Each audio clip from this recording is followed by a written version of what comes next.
Hi everyone. My presentation topic is community violence in rural communities. So first off, I'm going to start off by defining the social issue of community violence. And community violence is deliberate acts intended to cause physical harm against a person or persons in the community. And when it comes to community violence, acts are usually occur without warning, and they come as sudden and terrifying shock. So, examples of community violence would be sexual assault, burglary, mugging, presence of gangs, racial tensions, and other forms of social disorder.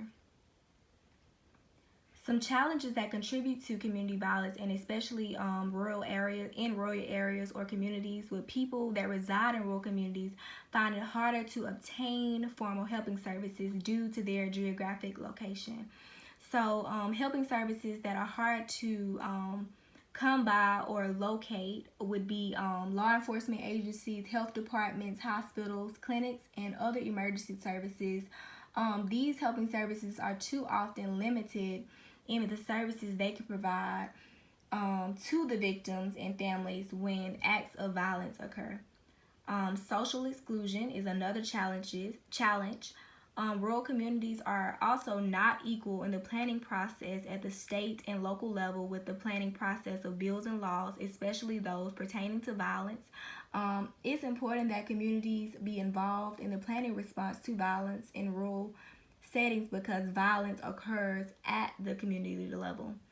So, according to the Centers for Disease Control and Prevention, there are three factors associated with increased violence in rural communities, which is poverty, lack of employment opportunities, and lack of institutional support. So, to more challenges, low socioeconomic factors, individual factors such as race, sexual orientation, troubled family life. So, for example, families that are divorced, families that often come into a lot of conflict or confusion. Single parent households could be an example, and low community cohesion. As far as theoretical framework that can relate to or tie back to community violence in rural areas or communities is systems theory, conflict theory, and social disorganization theory by Shaw and McKay.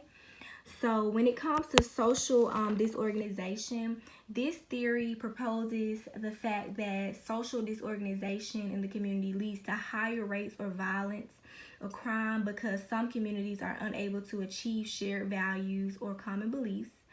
Also, with the conflict theory, it talks about how power structures impact lives. So, power is unequally divided in every society, such as I'm talking about the rural community, and as far as the urban community, power is unequally distributed between the two, and all societies perpetuate various forms of oppression and injustice through structural inequality. And social change can be achieved through conflict, and that is interrupting periods of stability. So, some case management community practice that would help reduce or prevent community violence would be life skills and social development programs, and this can help children and adolescents manage anger, resolve conflict, and develop the necessary social skills to solve problems to aid in the prevention of this social issue. So, some social work practice in rural areas or communities would be to increase the knowledge and awareness of rural community violence. So, this can be done by at a local, state, and national levels through mainstream media, social media outlets, etc.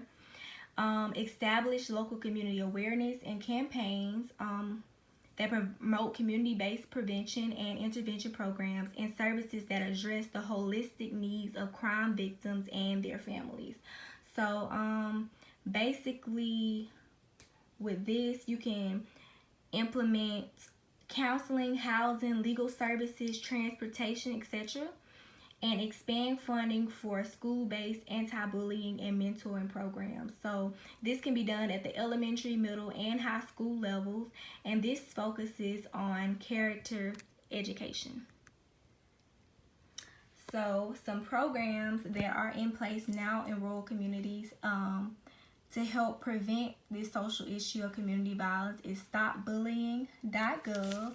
And with this program, it is a school-based anti-bullying and safety program that teaches kids how to identify bullying and how to stand up to it safely.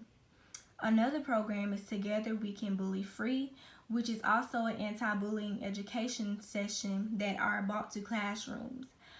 These trainings take place during gym classes for middle school and high school students.